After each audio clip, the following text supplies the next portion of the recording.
Bienvenue si vous nous rejoignez dans 50 minutes Inside Le Mag. Nous partons à la découverte d'un paradis de la Haute-Provence, à 2 heures au nord de Saint-Tropez, les Gorges du Verdon. C'est le plus grand canyon d'Europe où chaque été, près d'1 million de personnes se ruent pour découvrir ces paysages spectaculaires. Une poignée d'hôteliers, de restaurateurs et de professionnels des sports extrêmes se disputent cette clientèle et tentent d'apprivoiser ce trésor provençal de plus en plus fragile. Quels défis doivent-ils relever ? Comment tentent-ils d'y apporter un nouveau souffle? Reportage de Tania Mépiel, Jérôme Mars et Gaspard Charpentier. C'est l'une des splendeurs de notre pays, les Gorges du Verdon, le canyon le plus profond d'Europe. 100 km de rivière bordée par quelques villages où vivent 10 000 habitants. Mais à la belle saison, la région se transforme. 1 million de visiteurs affluent chaque année. C'est hyper beau là. Julie et Adrien font partie de ceux qui se démènent pour accueillir les touristes en respectant cet environnement si fragile. Ces hôteliers parisiens ouvrent un camping aux antipodes des gros complexes très répandus dans la région.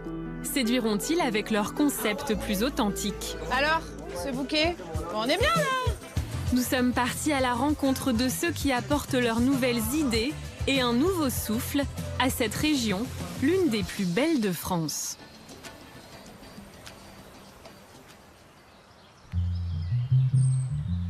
Tous les ans ici, début mai, c'est le même rituel. La saison s'apprête à commencer et les établissements fermés pendant l'hiver ouvrent peu à peu. Et cette année, il y a un petit nouveau. Perdu en pleine nature, à 2 pas du lac d'Artignosc, le camping Liberté va être inauguré ce soir. On commence par celui-là? On commence par celui qui est à gauche. Ok, allez. Aux commandes, Julie Revuse et Adrien Glohagen, ce couple d'hôteliers parisiens. Cela fait 17 ans qu'ils ouvrent des hôtels dans la capitale, mais depuis 3 ans, ils se sont lancés dans les campings. Celui-là? Et ils ont notamment jeté leur dévolu sur la région des Gorges du Verdon, où ils n'avaient pourtant aucune attache. Adrien, fils du fondateur du Guide du Routard, a la curiosité et l'entrepreneuriat dans le sang. Je pense qu'on avait besoin d'un nouveau défi. C'est la mairie en fait qui nous a proposé ce terrain. Honnêtement, je connaissais pas très bien moi le coin et je suis tombé complètement amoureux du coin, de la région et tout ça. Bêtement, à un moment, on s'est quand même dit on vient de l'hôtellerie, donc le camping, bon bah ça doit pas être si compliqué. Pas si éloigné que ça. On doit se faire faire. Bon, bah non. On s'est pris une petite claque et bah là, ça y est, on a appris nos erreurs et maintenant ça y est, on est bien calé. Ça marche très bien. Ouais.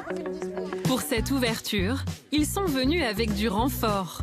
Leur fille qui joue les assistantes décoratrices et qui vérifie surtout que les balançoires fonctionnent bien, mais aussi une bande d'amis et leurs enfants venus les soutenir et tout tester en avant-première. Quelques heures avant l'ouverture, il faut notamment goûter ce qui sera servi au restaurant. Et voilà. Génial.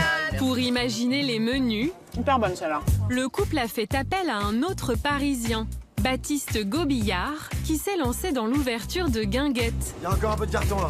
Pour la fête de ce soir, il est chargé du buffet. Je pense que j'ai un peu fait une erreur dans le calcul. Mais il a un petit souci de gestion des stocks. Si Stratchet est là, on est 100 personnes, c'est nickel. Ça va être un peu short. Et dans cette région, cela devient tout de suite un sujet. Ça c'est un petit enjeu quand même ici. C'est que le premier supermarché il y a une demi-heure. Donc il y a un petit côté où il faut vite s'organiser. Parce que c'est quand même dans quelques heures, donc on va vite aller faire ça. Le camping est assez isolé et c'est justement son principal atout. Pour se différencier des 70 autres de la région, beaucoup de gros complexes, celui-ci mise sur le calme, l'authenticité et des activités tournées vers la découverte de la nature. Allez l'équipe! Malheur! Putain, la colo quoi, mais on est combien? Aujourd'hui, la joyeuse bande va découvrir les Gorges du Verdon en bateau électrique. Souriez! Colombosité au max là? Mais il semblerait que ces Parisiens ne maîtrisent pas tous la conduite sur l'eau. Ouais, capitaine.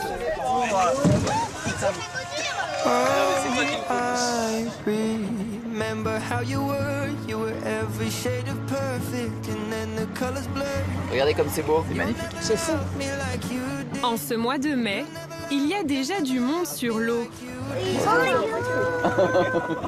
Cette année, pas d'alerte à la sécheresse. Le risque est présent ici chaque été, mais cela n'a pas découragé Julie et Adrien d'entreprendre dans la région.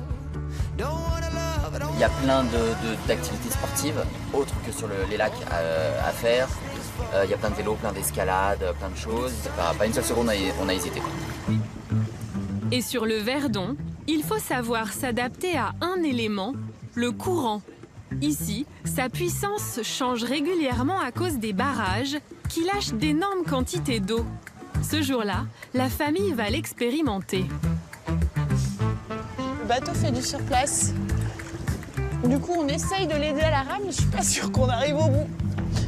Le courant face à eux est devenu trop fort. La famille décide de faire demi-tour. Attends, je vais essayer de me remettre droit parce que là, vraiment, ça tangue de ouf. Bah là, ça va super vite, hein. Mais dans ce sens, poussés par le courant, ils vont se faire une petite frayeur. Fais gaffe parce que je maîtrise pas du tout le bateau là. Regarde, regarde comme ça va vite là.